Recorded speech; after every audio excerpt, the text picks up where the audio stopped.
Hi everyone. सबों को जय यीशु जय मसीह की। आज संडे है तो चर्च गए हुए थे, तो आज का सुसमाचार हमने सुना बीज बोने वाले का दृष्टांत, जो मत्ती 13 और मार्कुस 4 से लिया गया है, जिसमें हम मनुष्य के 4 अलग अलग अवस्थाओं को दर्शाया गया है। पहला है मार्ग के किनारे का बीज, दूसरा है पथरीली भूमि का बीज, तीसरा है झाड़ियों के बीज का बीज और चौथा है अच्छी भूमि का बीज। तो सबसे पहले हम लोग पहला के बारे में जान लेते हैं, मार्ग के किनारे का बीज, जो कठोर हृदय को दर्शाता है। यानी कि जो बीज रास्ते में गिरता है उससे पक्षी चुग लेते हैं, पक्षियां खा जाती हैं। इसका अर्थ यह है कि जो मनुष्य सुसमाचार सुनते हैं पर समझ नहीं पाते और शैतान आकर उनके मन से वचन छीन लेता है।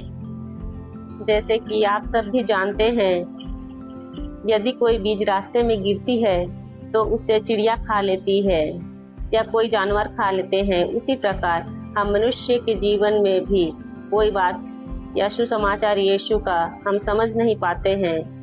और दूसरे दृष्टांत में बताया गया है पथरीली भूमि का बीज, जो कि छिछला विश्वास, जो ऊपर विश्वास वाला यथार्थ, जहाँ गहराई ना होने के कारण पौधे जल्दी उगते हैं लेकिन धूप पड़ने पर सूख जाते हैं। इसका अर्थ यह है कि जो लोग वचन सुनकर खुशी से ग्रहण कर लेते हैं लेकिन संकट या विरोध आने पर तुरंत भटक जाते हैं, इसका यह मतलब है।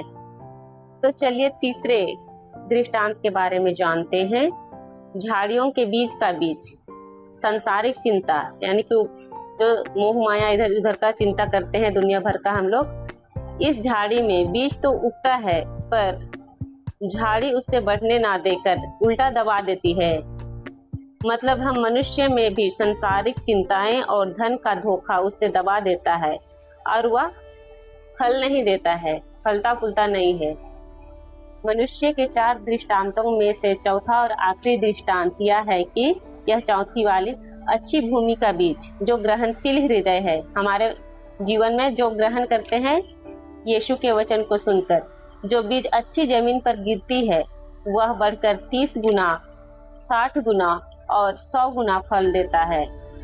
इसका तात्पर्य उन लोगों से है जो वचन सुनकर उससे समझते हैं और अच्छे कर्मों में विश्वास करते हैं, वो उतना ही फल उत्पन्न करते हैं। यह यीशु मसीह द्वारा सुनाई गई एक वचन है जो मानव हृदय की 4 अलग अलग अवस्थाओं को दर्शाती है। यीशु ने बताया कि एक किसान बीज बोने निकला। वे बीज परमेश्वर के वचन का प्रतीक है और खेत मनुष्य का हृदय है। तो चलिए आज के इस पवित्र दिन के लिए यीशु मसीह को धन्यवाद करते हैं और दिल से शुक्रगुजार करते हैं इस सुंदर जीवन के लिए। तो जितने भी मसीह भाई बहन हैं और मेरे माता पिता, उनसे यही विनती करती हूँ कि वे लोग भी प्रभु यीशु मसीह को अपने जीवन में ग्रहण करें और प्रभु यीशु को जाने जितना अधिक हो सके, उनमें विश्वास करें। तो दोस्तों, आज मैं चर्च गई हुई थी, मुझे बहुत अच्छा लग रहा है।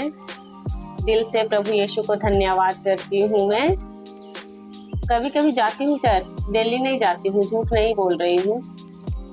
आज काफी सुकून मिल रहा है मुझे, चर्च गई थी तो, और इतना सुंदर सुसमाचार सुन के और भी मन प्रफुल्लित हो गया है। तो इस सुंदर जीवन के लिए प्रभु यीशु को जितना धन्यवाद कहूँ उतना कम है, क्योंकि मुझे बहुत अच्छा लग रहा है, अभी इतना सुकून मिल रहा है। तो चलिए हम सभी मिलकर प्रभु यीशु की महिमा और स्तुति गाएं और दिल से धन्यवाद करते हैं मेरे सर्वशक्तिमान पिता ईश्वर खुदावंत को। दिल से धन्यवाद स्तुति करते हैं और महिमा गाते हैं। धन्यवाद धन्यवाद धन्यवाद और बाय बाय। आप सबको भी धन्यवाद वचन सुनने के लिए। मिलते हैं अगले वीडियो से।